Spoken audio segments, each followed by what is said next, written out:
Hi. Good to see everybody. Hi. All right. So I'm going to start with a description of what is energy healing, and then we'll move into 3 minutes of silence, followed by the prayer of gratitude, and then dive into today's healing session. What is energy healing? Energy healing is a technology for using consciousness to support optimal health.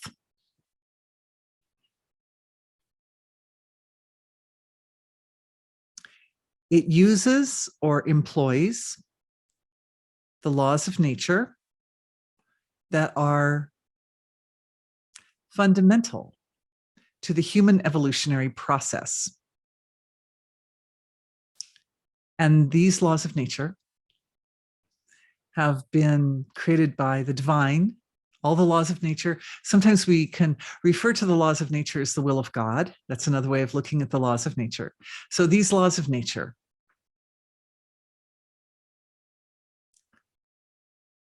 are within the range of human awareness and human consciousness.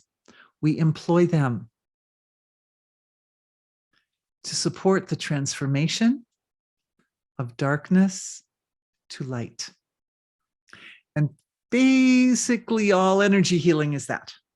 All energy healing is a process of transforming darkness to light within ourself, within the field of consciousness itself, because it is the aspect of darkness as it shows up, and we'll go into some descriptions of these things, obviously, but as it shows up, that is responsible for illness.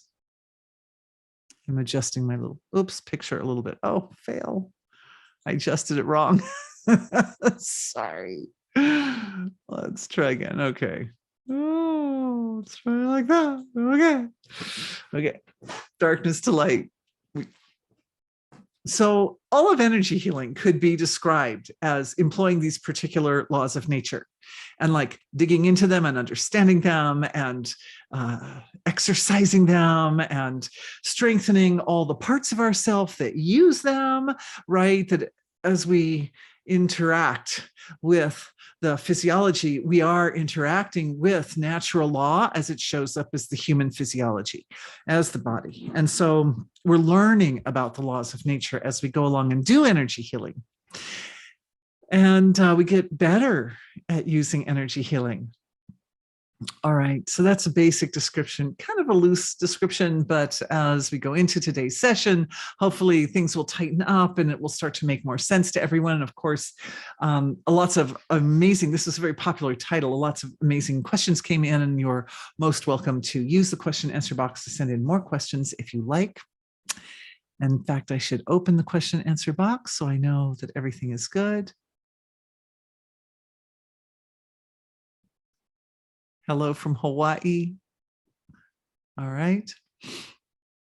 All right. So why we have 3 minutes of silence at the beginning of these sessions is because the source of creation is a fundamental player in the process of energy healing and, of course, in the process of evolution and everything. It's a fundamental, in fact, the source of creation, we could say, is a fundamental player in everything. So it's really part of everything. So yeah, it's good to spend a few moments at the beginning of this session to kind of honor and directly experience that source of creation, because that's the best place to start. It's the highest, starting with the highest first. All right, so what we're going to do is take 3 minutes. I will turn off my mic and turn on my clock. And after 3 minutes, I will ask you to open the eyes. We'll close the eyes and go inside and experience the source of creation. Then afterwards, we open the eyes, take plenty of time to come out, because the integration of the source of creation occurs in that coming out time. That's one of the best times for integrating wholeness. All right, so let's close our eyes.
All right.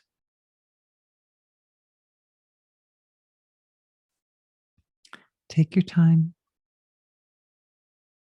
and slowly open the eyes.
Thank you to the source of creation for being everything, for being all of us in this live webinar, and those who will attend after the fact or not live, not in real time. Thank you to everyone who watches. Thank you to the whole universe. Thank you for being the whole universe. Thank you for being that most significant dynamic by which the unmanifest absolute becomes the multifold universe, the glue that connects the absolute and the relative. Thank you for our webinar hour, that we may use this hour in the most valuable, the most supportive, the most powerful, the most useful, the most precious possible way. Each moment, very, very, very concisely used. Thank you. Thank you to all of you for the opportunity to be here and to be the voice of this live webinar. I always consider it a privilege and an honor to represent our healing collective. Thank you. So I'm grateful to be here.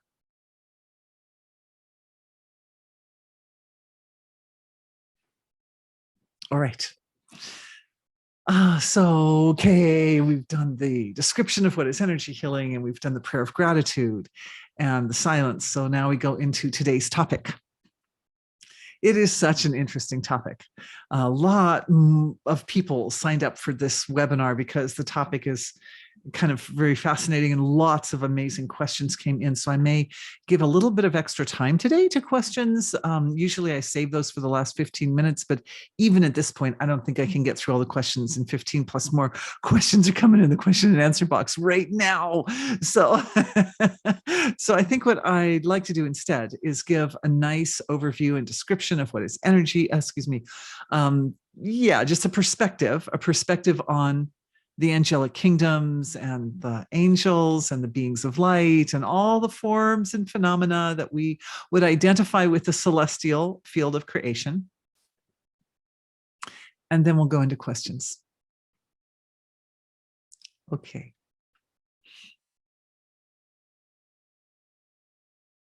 So the old story is the one source of creation is appearing as many.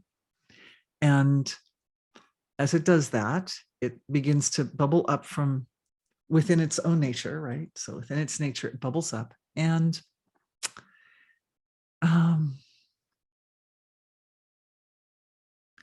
first, it bubbles up into the most abstract levels of creation. And at the most abstract level, we're talking this causal level of creation. And here we have the layers from the physical, most dense, most material level of the body down to a finer etheric body like a map, and then mental and emotional bodies that are even finer, but they're still very much part of this time-space continuum that we're in. They're all 1 through 4 represents the present body, the present self, the present life. And then astral, we start getting into these more astral, causal, and so forth, unconstrained by space and time. And we start getting into these very abstract layers of creation. So layers 8, 7, and 8 represent the unmanifest, unbounded, absolute, eternal field of silence, which is both dynamic and silent, dynamic and resting at the same time. And right there, there's a gap between 6 and 7 where this unbounded, unmanifest source of creation starts to bubble up as the finest relative. So we could call this causal body. We could also use the word celestial body, or we could also use the word finest relative field of creation and of oneself. I can put that chart. Tom, could you make a note, please? Tom being my husband. Do you mind making a note to put the chart in with the links? We'll send you links. Everybody will get links to today's session. Okay. So at the causal level, this is the first level where the impulses of intelligence that are rising out of the source of creation meet diversification. They meet the field of separation. And when they meet the field of separation, these impulses of pure being, of pure divine form, experience separation for the first time. And there are features and qualities of the celestial field of creation, of this causal field of creation, that are that give it some shape. It's different from the unmanifest wholeness. It's different. It's got some differences in it. So when the impulses of creation rise up into that area, some of them have been around the block so many times that they do not lose the sense of wholeness. This impulse is coming out of the ocean of wholeness, and it retains its integrity. But some impulses come out of the ocean of wholeness and they don't retain their integrity. They get lost in the differences. They get lost in the diversification, even at that very fine level. And we're going to talk a little bit more about just how the nature, the landscape, we're going to talk about the landscape there. But for now, any impulse that loses its way and that loses its connection or anchor or awareness of itself as being pure source material becomes a representative of the differences. It becomes begins as soon as it loses that sense of I'm really just wholeness, it starts to specialize more. It starts to become more specialized. And this, I was thinking about it earlier today, and I was thinking it's a little bit like the algorithms on the internet, right? Like the internet monitors everything we do, or on YouTube or something, it monitors what you do, and then it tries to feed you more of what it thinks you like.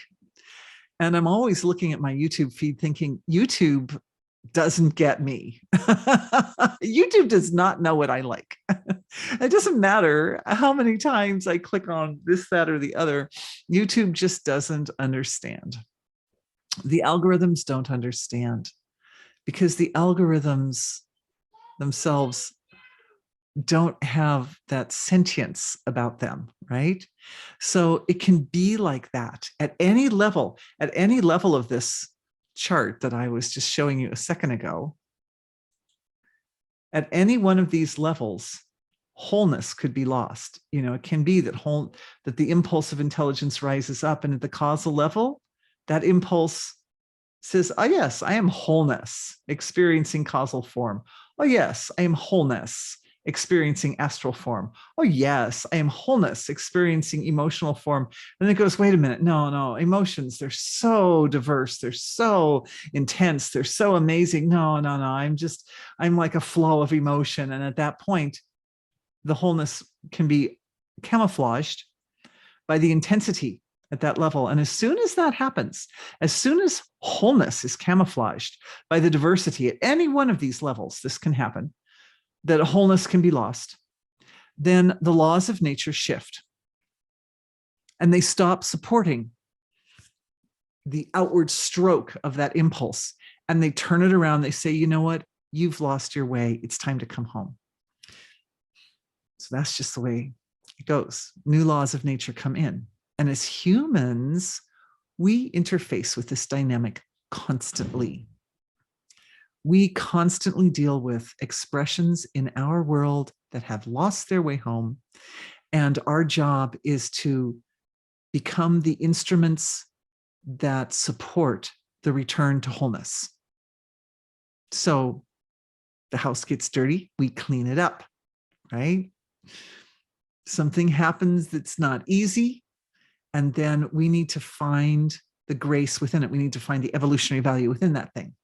And that helps us not only navigate through a difficult situation or return to health after illness, but it also supports the whole dynamic around whatever that experience is, so that wholeness is reestablished, is integrated in the diversified field of creation. The diversity itself isn't lost, but wholeness is found within it. The divine is found within the parts. And we do that as humans. We are uniquely wired. We are uniquely endowed with the resources to make that happen, especially here in the relative field of creation. Okay, so what about the angels? Well, and the beings of light. When I say beings of light, I mean all those impulses of creative intelligence as they reside at that deepest level, at the causal level, that first fundamental level of expression. Those impulses. Some of them are, you could say, laws of nature. Some of them are collections of laws of nature. There's definitely a kind of hierarchy where there are individual forms that have more specified functions to larger forms that include multiple functions. But at that level of creation, all the forms interlace with each other. They all interlace. And what we think of as boundaries in the physical material world do not exist in this very kind of highly defined, solid way, that they do not exist like that at the causal level. At the causal level, there still are boundaries. They're really abstract. And they're so abstract, and the life force is more concentrated, closer to the source of creation. So at the causal level, where the beings of light exist, there are more beings, and the life force in the beings is more concentrated. So there's more of a concentration of beings, and there is more concentrated being, if that makes sense. It's a very intense level, right? Like there's just like a lot of life, a lot. And in fact, the experience or the expression of all possibilities or infinite resources is expressed really dynamically at that level of creation. Which is why when we do energy healing, we settle our awareness. Even when we do the live webinar, we settle our awareness down into that fine level. And when we do energy healing, we settle into that fine level where we have access to that resource. Great resource. Grand resource.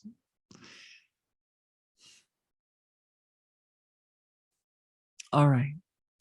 So it reminds me a little bit, when I put the awareness to the causal level, it reminds me a little bit of the way water molecules kind of like slip and slide over each other. I never understood why water was slippery until I saw a picture of a water molecule. It's H2O. So that means the O is in the middle, and it's a larger atom. And then the H's are smaller atoms, and they're on either side. So what you get is a shape that's kind of like that. Not that my fingers can do it perfectly. Maybe these, that's a better. Do you see that? So it's kind of like It's a shape that's bigger in the middle and finer at the edges. And so when you start putting a bunch of them, you layer them up, they just they slide all over each other.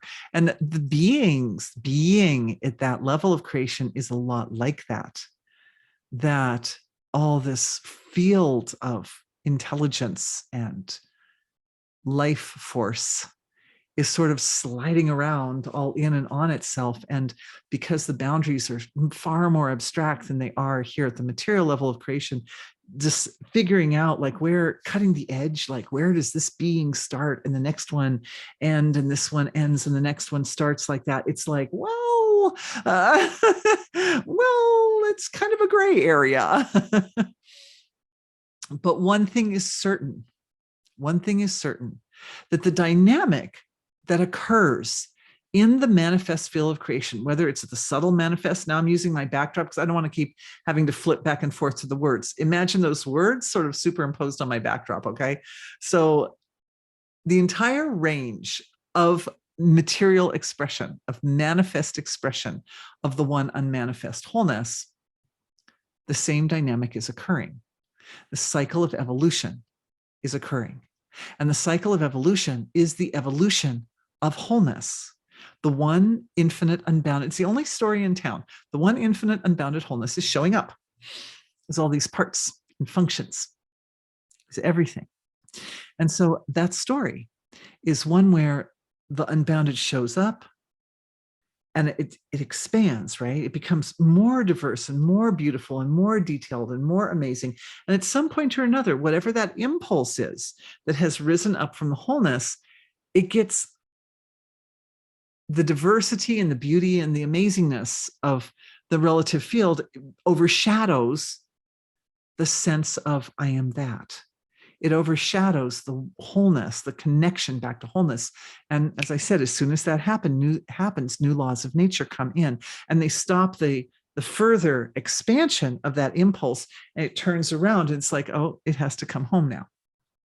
So it could happen at the emotional level. It could happen at the causal level.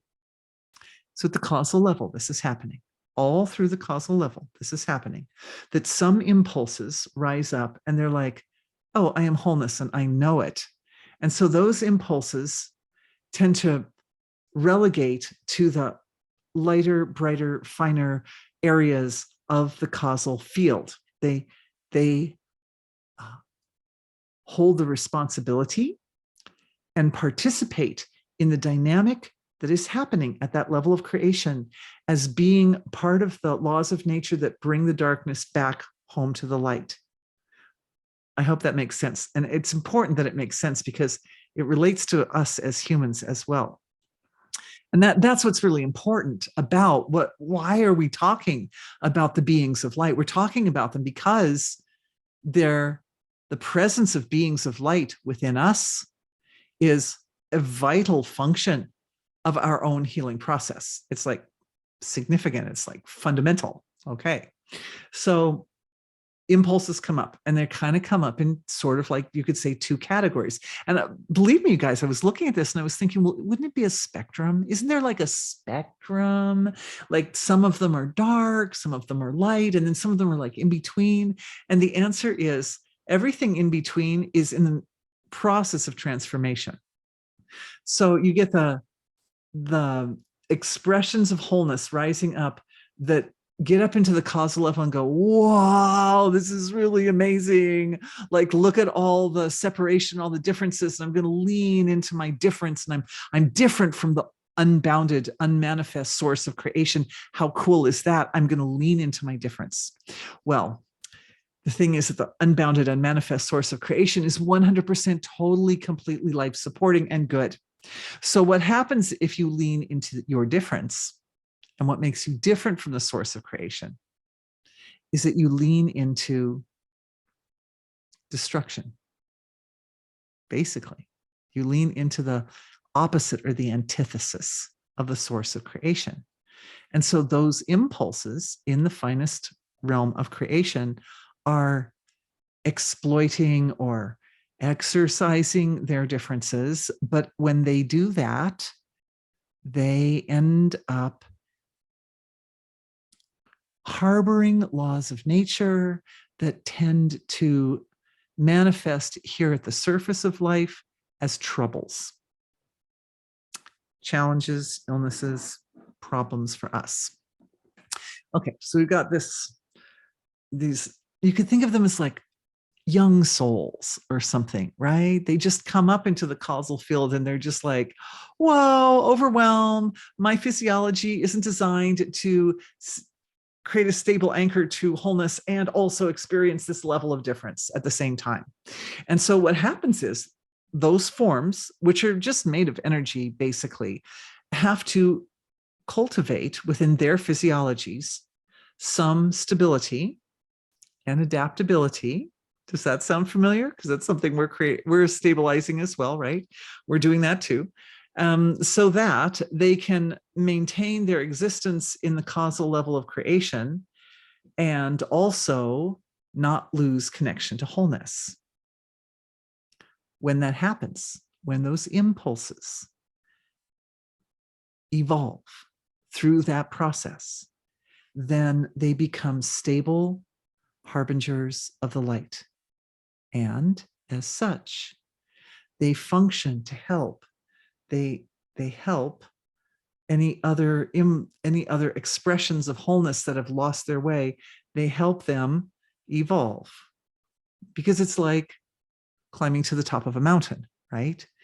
That if somebody has made it up to the top of the mountain, they can yell back down to the people at the base of the mountain, hey, don't go that way because you're going to run into a really rough patch. If you go a little bit more to the left, you'll find a easier path up, something like that. So a dynamic is occurring where impulses of intelligence have either lost their way and they do not know themselves to be connected to wholeness, or they have evolved through that experience and they know themselves to be expressions of wholeness. Both camps have the same level of density in their bodies. Both camps have energy bodies. Both camps, their energy bodies are so fluid that they can show up throughout the universe systemically, or they can be smaller than other forms or larger than other forms. You know, what we think of as small and large, it's sort of like those laws of space or relationship, they don't apply down at that level. So you can imagine that a soul goes through, that an impulse of pure life force coming from the source of creation goes through this transformation. And once it does that, that evolution is solid. Once that transition occurs, that level of integration doesn't need to be repeated, but that impulse will always know, I am really this divine source of creation showing up as an expression, a causal expression, a celestial expression. However, why we need to understand why there are hierarchies of angels and divine beings. And right, because right now we've just got a kind of a binary system, right? They're either not connected to wholeness or not realizing they're connected to wholeness, or they are. And by the way, guys, that's an ego function, right? That's an ego function because that's sense of self. So if the impulse rises up, it gets overwhelmed by its environment, then the ego clamps down and becomes constrained into a little narrow pathway of, I am something separate. I am this little separate form from the wholeness of creation. And when the transformation occurs, the sense of self transforms and evolves and becomes, I am really totality showing up in a form which has limitations, but it's really totality within boundaries. It's boundlessness within boundaries. Okay. So that's important, that it's an evolution of ego is really important. Okay, hierarchies. So what happens is, imagine for a minute that you're an impulse of pure life force, pure being, coming up from the source of creation, and you go through this process. And because the overwhelm was in the features of the causal field itself, you weren't, as the integration occurs over to the being of pure light that knows itself to be an expression of wholeness, the denser levels of creation are not taken into consideration, right? Because if you get as far as the causal field and already you're overwhelmed, it's like, okay, I can't go any further. I've got to figure out how to get enlightened at this level. Then, then you're not thinking about the astral level or the emotional level or the mental level. You're just trying to get enlightened, just trying to get that causal body, which is very abstract, just get that sort of tuned up and refined enough that wholeness is established. But of course, once that happens, where does one go? Well, there's this, I didn't go into a lot of detail about it, but the refining process is one of dipping back into wholeness and coming out and dipping back into wholeness and coming out and doing this sort of cycle of evolution over and over and over again. And as the cycle of evolution repeats itself, the physiology picks up some of that refinement that's expression of wholeness, and the wholeness becomes infused into the physiology. And so that's how eventually the physiology becomes very refined, and we have what we think of as angels and devas and finer beings. Okay, so once that whole process has happened, then where does the soul go? Where does that impulse of intelligence go? Well, then it dives in, and it comes up at a little denser level of expression, no longer just causal, right? It's like, oh, I can deal with this. I can not lose wholeness here in my causal body. So now I'm going to take on a body that's got a little bit more body to it. And that puts me up in a field of creation, a field of expression that's a little more gross or a little more dense. And so at that level, the cycle continues. Of course, every impulse of creation has options, right? You could creep up real slowly so that you barely come up into a little bit more manifest, and then you integrate. And then you barely a little bit more manifest and then integrate. Or you could be in a hurry and you could like jump up to a really high level of manifestation, have a lot of integration to do. It doesn't matter. It's okay. It's a field of all possibilities. And this is the way it happens. And this is why sometimes we end up with people here in the dense level of creation, the human beings who really have a lot of work in front of them as far as integrating wholeness. They're like a long way. They're a long way from wholeness. But God bless you all for being here, because if you're even here, it means that you're already doing this process for yourself. Okay. So what that means is, as a soul, and we're still talking hierarchies, as a soul or the impulse of intelligence rises up to the next level and starts to refine the physiology, it realizes, oh, when I refined the physiology at the causal level, I did not take into consideration the astral level. I didn't think about it. So now I'm at the astral level and I'm looking back and thinking, well, in order to evolve in my astral body to the best of my potential, to my full potential, I'm going to need to make some adjustments in my causal body. So then what happens is the intelligence goes back. It's functioning now at both a causal and an astral level at the same time. It goes back and it works on that causal body a little bit. And we're doing this a lot in energy healing, right? We're doing this up many layers up higher in the human body. We're going back and working with our causal bodies. You can just kind of see the logic of how this works. And as that happens, that causal body that had at one point said, I am wholeness, showing up as a causal body, realizes now I am a causal body. I am wholeness, showing up as a causal body, but it's such a causal body that it can embrace the astral level as well and still maintain wholeness. Oh, it makes a little pattern. Yeah, it's very sweet. It's very sweet how it happens. That causes the causal forms to evolve, right? Because it's like they go from being separate, they think I'm separate from wholeness, to being I am integrated with wholeness, I am wholeness. And then where do you evolve from there? Well, you have to become even a better expression of wholeness, this time taking into consideration the astral level of creation. And then, of course, obviously the cycle continues. Once you go through that whole cycle there, then you come up, and the body is a body of emotional form. And then the body is a body that takes into consideration astral and causal. And then it's a mental form that takes into consideration emotional and astral and causal. And then it's an etheric form that takes into consideration, and so forth and so on, all the way up to physical bodies. So here we are in our physical bodies. And then the physical body falls ill. And we're like, oh dear, something is not right. I must fix. And so we go in, we say, okay, well, what's behind this illness? What's causing my body to fall down on some level? And we go in, we fathom, we go maybe the part of the body, we look at the part of the body, and we fathom inside of it, and we find, oh, well, there's some pocket of karma in there. There's some imbalance in there. And we go in and we follow it back into the causal level of our own bodies. And we realize, oh, there was a point where I didn't identify fully with wholeness. There was a piece of me. There was a piece of my sense of who I am that was not completely identified with wholeness. So you could think of this process as like a sort of a sketch. When the body first comes up into the causal level, it's not very well defined, right? It's energy form. It's an energy form. So yes, it finds its way from separation to wholeness, but it's more like a sketch.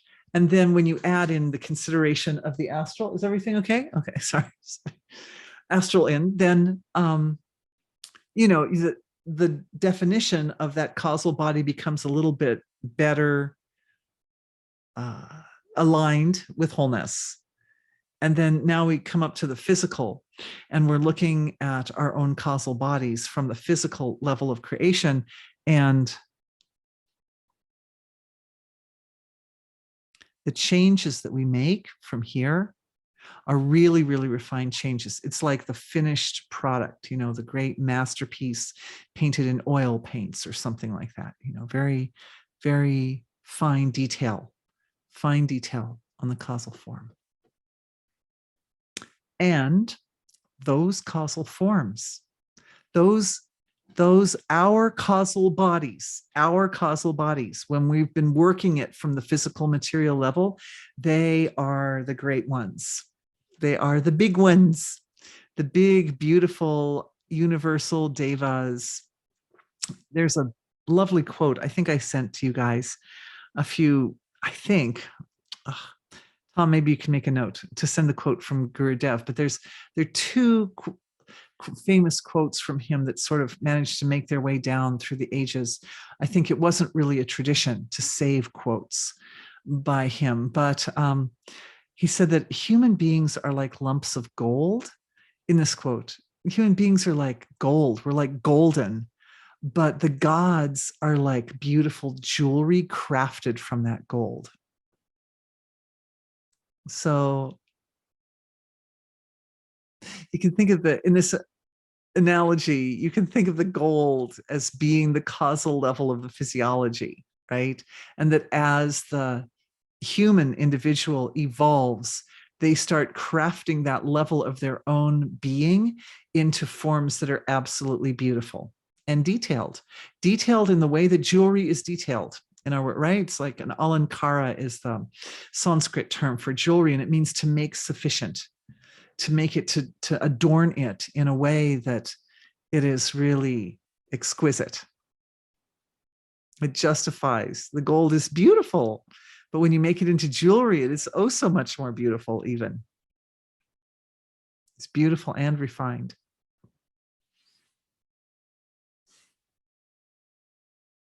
So us, all around us, all the time is the ocean of the causal field. And it is thick with angelic form. And it is thick with the process of transformation from darkness to light. Like this is happening in and around all of us all the time. It happens inside our bodies in the way that the Devatas of the body, the Devatas of your body, came into this creation. They built your human body because they were forms that had already mastered their connection back to wholeness at the causal level. So the Devatas, they're already there. They're inside our bodies and they're already anchored to wholeness. And as the body grows, they have the blueprint from wholeness there to say, you know, the organ should be shaped like this, and the little tissues inside the organ need to be shaped like that. And I watched a lovely interview with Dr. Michael Levine, and I've watched several interviews by him, so I'm not sure which one it was, but I think it might have been the one with Raja Ram. Tony Nader, Dr. Tony Nader interviews Dr. Michael Levine on YouTube. You can look it up. It's quite a nice interview. And one of the points that he makes is that there's a little organ, and I think he said it was inside the kidney of a frog. And it's a really tiny little thing, and it has 8 cells, you know, like 1, 2, 3, 4, 5, 6, 7, 8, like, and they make a little tubule. And it's like, it's 8 cells big, and it makes a little, you know, 8-sided little tube. And if they remove, scientists do the darndest things to animals, but anyway, that the information of the shape of the tube is embedded in every cell. So if you take some of the cells away, and now there are only 4 cells, the 4 cells will still form themselves into a tube. And if you keep taking cells away until there's only 1 cell left, the 1 cell will shape itself into a tube. And of course, the original shape of those cells was not a tube, right? The DNA and the epigenome around the DNA was not, hey, you should show up as a tube. But if the tissue is compromised, the blueprint is still there with each individual cell. And so the Devatas in the body, they have access to this level of the body's blueprint and how the organs and cells are supposed to show up. And so their job is to communicate that to the cells and the tissues and the organs of the body, and that also oversee the functions of those tissue, cells, and organs.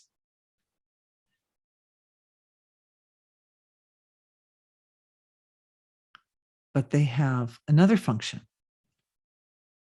Or I should say, when I say the functions of those organs, the shapes and the functions of the organs, tissues, and cells are designed specifically to express the one story, which is the story of the whole source of creation showing up as the diversified field of expression, and then the parts of the diversified field of expression realizing that they are one, realizing that they are really expressions of the one wholeness.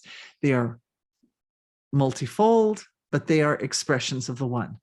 And that's the dynamic, that story, that evolutionary story is going on at all the points in the physiology. And the Devatas know it. They know it because they've been through it, right? And we know it. We've been through it. We were through it at the causal level, then we were through it at the astral level, and then the emotional astral causal, and then the mental emotional astral, and so like that. And after we finish being humans, and we've completely integrated ourselves with totality in the human form, then we have the opportunity to go to denser levels of expression that have more detail.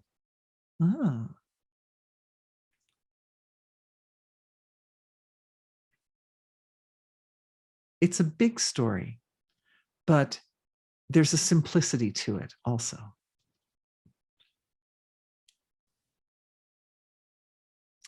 Okay, so what about angels that show up? Like when people see angels, like they show up at the surface of creation, right? Like somebody sees an angel. Like that angel is not just staying in its energy form at the causal level of creation, but it's kind of like showing up as something at the material relative. And as we all know, that can happen on both sides of the fence, right? You can have more darker, destructive, subtle energies that show up in a body, or more life-giving, life-nourishing, life-supporting energies that show up in some kind of a body that can be perceived by us as humans more at the surface of life.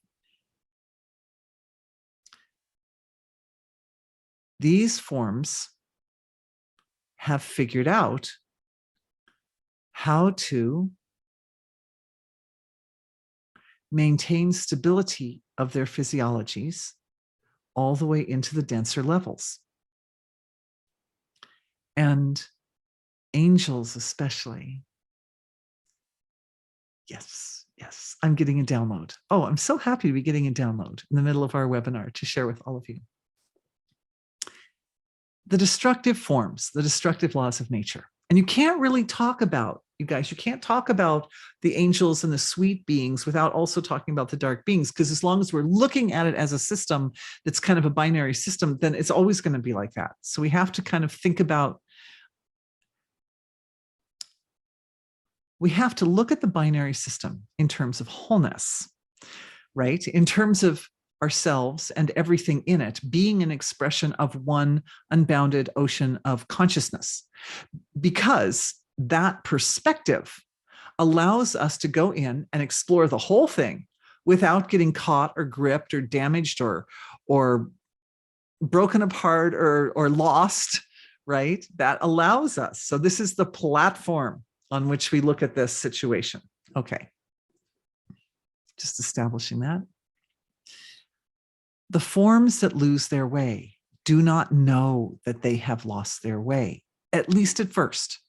They do not realize. They think, hey, aren't I cool being different? I'm different and I like it. That's what's happening there. That's the dynamic that's happening there. And they're not thinking, hey, my existence is causing suffering at multiple levels of expression of the universe. They're not thinking that. They're just thinking, hey, I'm different and it's cool. That's it. So there's the reason that those forms have separated from wholeness is because of a lack of clear perception of the whole picture and the whole reality, right? Because the physiology hasn't integrated wholeness. So the sense of perception, the way the mental functions work, none of it. It's like being in a little echo chamber, inside one's own little echo chamber and saying, I'm great, man, I'm great. I'm so great. I'm just great. And it's like not realizing that because I'm great being separate from the rest of creation. I can be the judge of being. I can be the judge of God, they think, because I'm great. And and as long as one stays in one's echo chamber and stays in denial of the truth, then one can continue to believe that, but it doesn't make it true. So we could say that this process of transformation from feeling separate from the source of creation to being at whatever level, to being integrated with the source of creation, requires dharma, right? Truth, compassion, purity, and the ability to let go. But it also, as I was looking at it and the downloads were coming in over the last couple of weeks, I was seeing that wisdom grounded in purity, truth, of course, wisdom is grounded in truth, but wisdom that also incorporates purity. And that's one of the legs of Dharma, right? Is the leg of purity, that when we put truth and purity together, we get a combination that really dynamically supports the transformation of the physiology. It dynamically supports the way that the physiology has to change, whether it's a subtle physiology or a gross physiology, how it needs to change in order to become the instrument or the purest possible expression of divine source of creation. Purification, purity, and wisdom. So this is a download for everyone.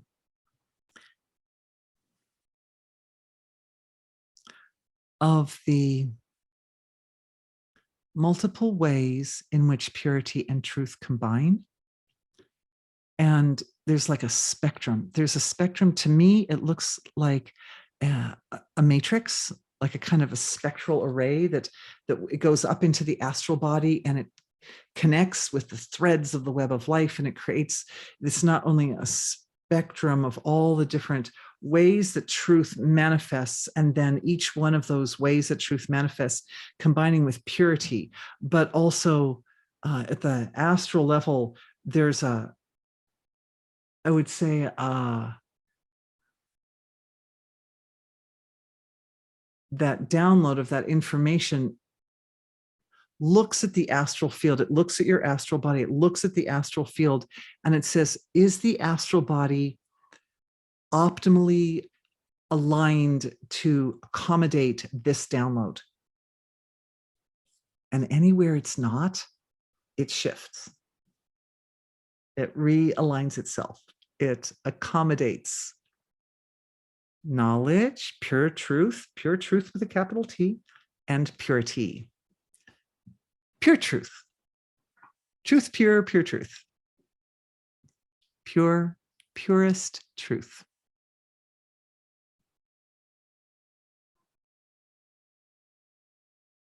I'm just taking a moment to honor the process in the astral body that is taking place right now. It's different from innocence. Innocence is a lovely quality, but innocence is purity without the wisdom. This purest truth is like wise innocence. It's informed innocence. Can you inform innocence? I don't know. It's informed innocence. Informed. Forming inside in the astral body.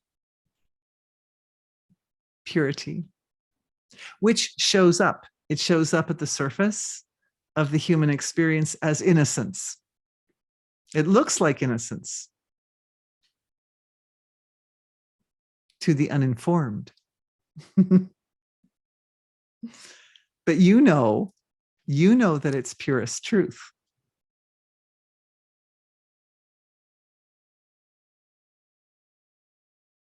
The web of life is shared by all of us. So as we shift, as this shift occurs in our individual astral bodies and in the web of life as a whole, it informs others. It informs the whole field of creation. That this combination, I love these kinds of things. These are so luscious. This, like the ancient rishis, they found out, oh, if you do this, you get that effect.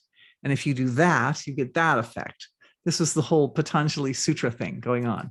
You use this sutra and then it gets that effect like that. Well, this is something like that.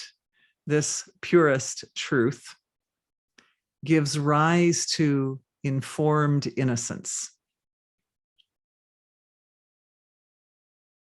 And what is innocence? What is its effect? It allows you to see what's really going on. It clears the senses of perception, right? It clears out the mind and the heart and the perceptual field so that you see the whole picture of what's happening. And that, of course, is a byproduct of transformation at a physiological level. Because when we're talking senses of perception, we're talking like actual physical material self. Oh, you guys, I didn't leave 15 minutes. I just now glanced at the clock. It's like, dang. Okay, so many amazing questions, amazing questions. Maybe I actually covered some of them. We'll see. I'll start looking at questions a little bit and we'll see. One lady says, are you referencing the Devatas as part of the laws of nature we should use to bring light into our consciousness? I would say the laws of nature are part of the Devatas rather than the other way around. Your question is, at least as it's worded, it says the Devatas as part of the laws of nature. Well, I guess if you're thinking all the laws of nature as one big conglomerate, then the Devatas are part of that. But the Devatas themselves harbor, or they draw upon specific laws of nature. So again, we're looking at that principle at that finest level of creation, where some things can be bigger than others, and the others are bigger than the first ones, and it's very, very hard. How do you slice it apart, saying that one's actually bigger than that one? But there are obviously, now as we've been discussing this, layers of refinement and layers of evolution that take place that make certain forms. I was saying, how do the angels and so show up at the surface? Because those physiologies have been cultivated in such a way that they can express themselves as etheric form, as an emotional form, as an etheric form, as a mental form. And every once in a while, a being of light will come up like a little cone, you know? It starts down here all abstract and goes, oh, I'm just gonna try to rise up. I'm gonna go have a holiday at the surface of life, at the dense level of creation. It goes and it takes a holiday. And of course, the physiology, if it's not integrated enough, it's not gonna last very long, right? But it can show up. And of course, there are angelic forms that we are cultivating. We are cultivating through our own individual relationship with the source of creation, and as part of the evolutionary process that the source of creation is going through, we are cultivating angelic forms that are just as powerful and productive and present and manifest at the more surface level of creation as they are in the subtle level. And the way we're doing that is we are taking a holiday down to the subtle level. So we take a holiday we take our awareness down into the causal astral levels of creation, and we affect positive evolutionary change at that level. And the angels are like, oh, wow, some humans actually like functioning at our level, and they're sort of like supporting and helping the evolutionary cause. That's so special. And they all come and gather around, and they're all like, oh, well, I mean, imagine if an angel walks into your midst, right? Say you're in a crowd. Oh, I heard a beautiful story, and then there was the car accident, and the first responders were there, and the woman was badly trapped, and they didn't think they were going to get her out, and she was losing it, right? And she said, I need everyone to just stop and pray for me. And they all kind of looked around at each other, like none of them knew, like they were there as first responders. They weren't really like experts in leading a prayer, right? And she was in no condition to lead a prayer. And so all of a sudden this guy showed up. I remember reading this story. Anyway, maybe it was a fake story. I don't know, but someone took photographs, which was interesting. But anyway, that's another side of the story we won't go into. But anyway, so this man showed up at that moment and said, oh, I'm a minister, I can lead a prayer. And he led a prayer, and she was extracted from this vehicle, and she lived to tell the tale. But later, when the photographs were being taken the whole time, because it was like a crime scene, and somebody's there like recording what's going on. When the photographs were reviewed later, that man never showed up in any of the photographs. And everybody was like, who is that man? And like, he was seen by dozens of people. Dozens. And it was like this odd thing. And I read that and I thought, being of light already showing up. So what happens? The being of light shows up amongst us, and we all gather around. We're like, oh, how exciting, what an honor, what a privilege to be in the presence of such a form. It's so lovely. And it's the same when we take our awareness, we take a little holiday down to the causal level of creation, and we're like, I'm here to do this energy healing. It needs to be done, with all adoration and love and support and grace and so forth. Let's do this. All the beings of light gather around and go, oh, it's so unusual. Oh, look, there's a human. It's really just one body, right? It's just one body. It's one body that self-interacts. And sometimes the layers of the subtle kind of they roll up and they interact with the denser layers. And sometimes the denser, our awareness is anchored into this denser level of creation, but sometimes we take our awareness down there and we do some business down there at the subtle, and that's also very special.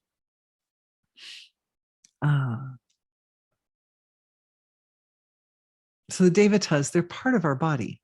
They are the intelligence that is expressed as organs and tissues. They are the intelligence, they are the consciousness that is in its dense form, the heart and the eyes and the kidneys and the hair and all the different parts of self. I hope that answers your question.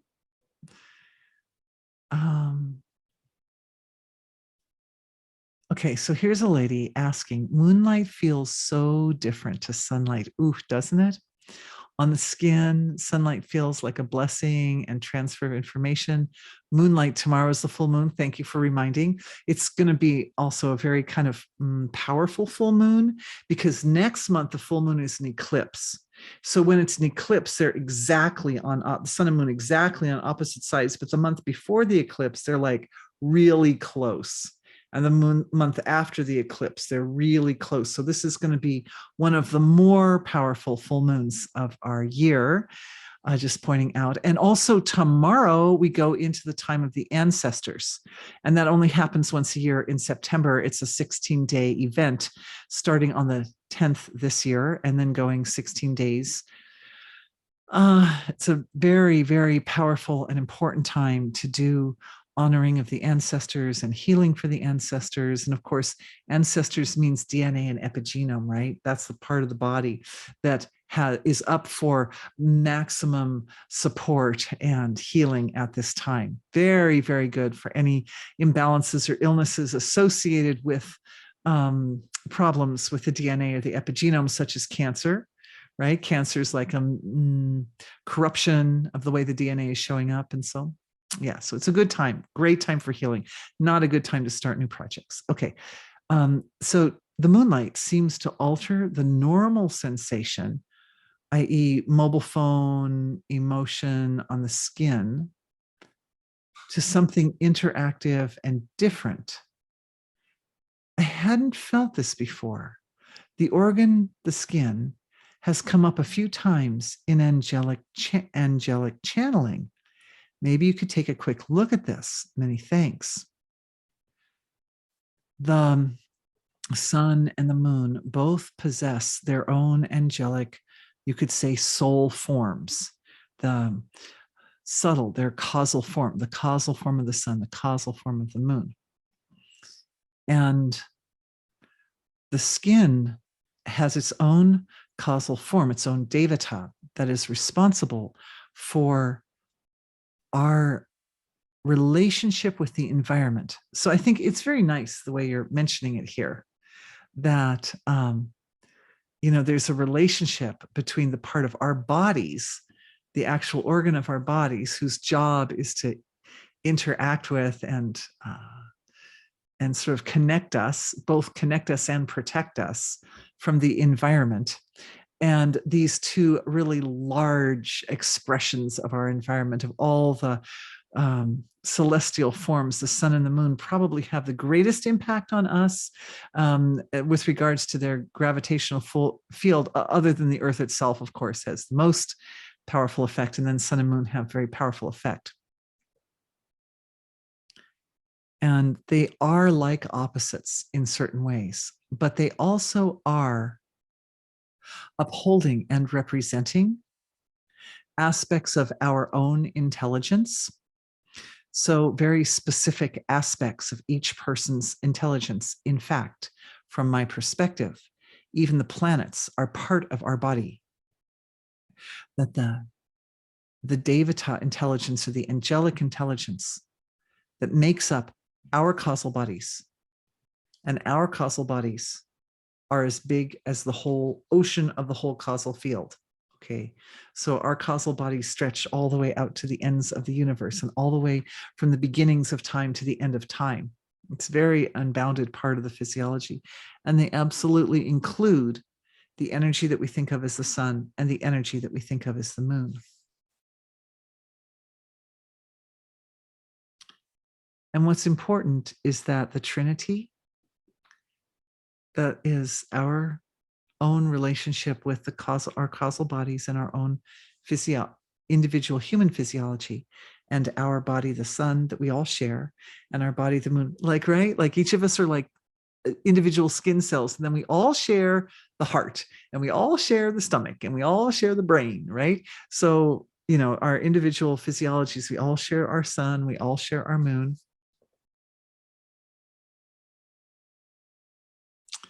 But the relationship there is that each of us as individuals are supporting those larger organs, we could say, of our cosmic body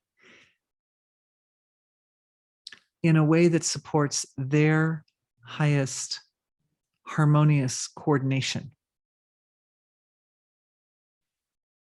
That they understand each other and they work together in a way that supports them and supports us. And there's something very sort of sweet and parental. Of course, the sun and the moon represent the parents, mother and father, right? So anyway, there's something very sweet and parental about the way we are positioning ourselves in this live webinar to the sun and the moon, so that the quality of being parental is healed.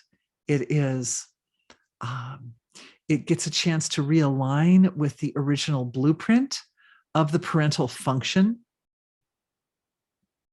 It's a healing for all, not only for us, but for our ancestors, obviously, and very much the way I see it working in the collective field through the web of life is it's this healing that we are experiencing. We're making some adjustments in ourselves, right? To uphold that original blueprint of the absolute father and the absolute mother in their highest and most refined and most life-supporting forms.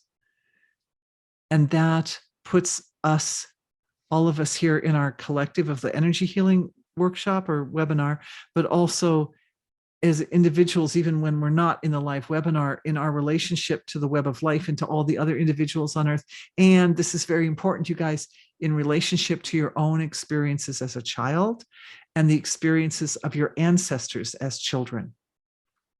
It's a healing for dysfunctional family relationships.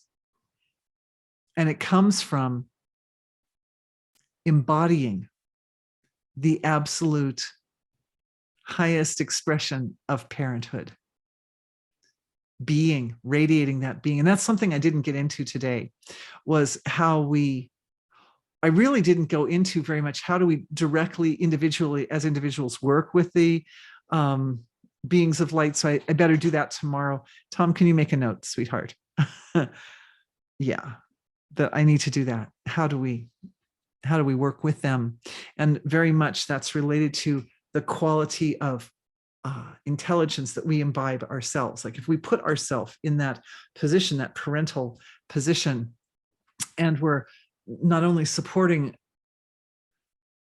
ourselves as children in any situations or circumstances where the parental influence was not life supporting, but also supporting, doing that for our ancestors, and then also doing it for the sun and the moon, and then the sun and the moon do it for each other, right? So we're working with the sun and the moon. We're working with those organs of our own body, and we're setting up a kind of a harmonious relationship or a harmonious frequency through our individual physiologies with the frequency of the sun and the moon to create a hum that is happening at more of a cosmic level.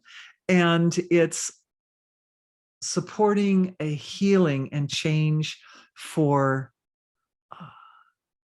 dysfunctional family relationships, particularly between children and their parents, particularly healing for the relationship with parents and abuse.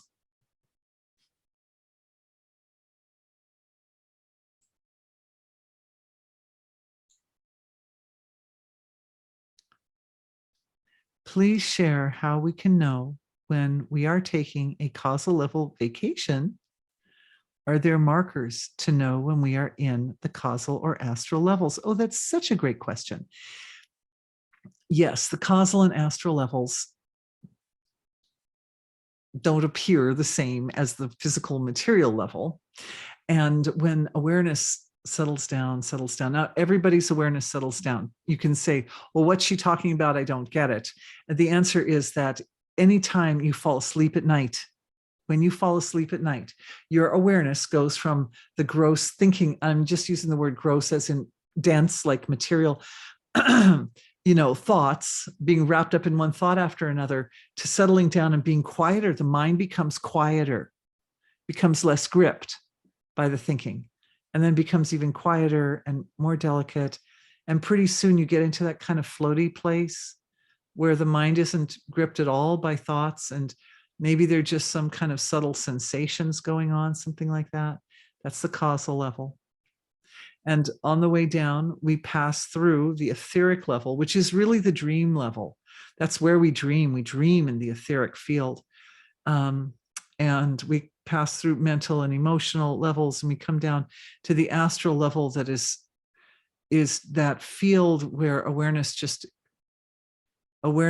shows up as flow, basically flow. You can think of the astral level as the field of flow, and that's where the web of life is. And then the causal level is the finest feeling level, very, very abstract sensations and feelings. And so when the awareness is experiencing that, then we are at the causal level. And the truth is, we are there all the time, whether we're aware of it or not. It's the nature of consciousness to be that whole field. The one is showing up as the whole field, right? So the whole field is activated and enlivened and infused with being and pure awareness, and now purest wisdom. It's a very beautiful question to end on. All the levels exist simultaneously, and some of them are more gripping than others. But in order to directly experience causal and astral, one has to become a little ungripped from the material levels, and that involves stepping back and witnessing. I know you're having that experience. Stepping back and witnessing the more relative levels. And that's when we can feel our seat. We can feel ourselves seated, or awareness seated in the subtler levels. The witnesser is seated there. So some of us may take vacations there, but some of us may be just living in that vacation spot all the time. And my offering for creating a healing space is all about stabilizing and establishing awareness at that level. And if you do that, it's on the knowledge base. That would be another one to put in as a link. Yes, the healing space eventually becomes the space that we live in. It's a very, very sweet, very comfortable location, or I would say foundation for the sort of the center of awareness. That awareness moves here and here and here and here and here, but it always is anchored kind of to its own center. And the center can be cultivated like a gardener cultivating the plants. You can make sure that those roots are firmly in some good, rich organic soil with plenty of fertilizer, and a location where it gets plenty of sunshine and rain and so forth. You have some autonomous control over that center. And that is a good place to end, I think, because that does lead into that idea that I think I'd like to look at tomorrow, which is how do we interact with the beings of light? So, okay, it's a lot of information, I know, but you guys did such a good job staying with me through it all. We didn't lose anybody, which was very sweet. And thank you very much. I will look at other questions probably tomorrow as usual. Oh, thank you for the raised hands, everybody. You're so dear. I will, I will try to make sure that I've got all the questions in front of me tomorrow, and we'll just go briefly onto that particular point, and then we will move right into questions early. Thank you, everyone, for being with me. Very sweet topic. Very, very lovely for me to get to share it with you and to enjoy your light shining upon this topic. All right. Thank you, everybody. Have a lovely evening. Bye-bye.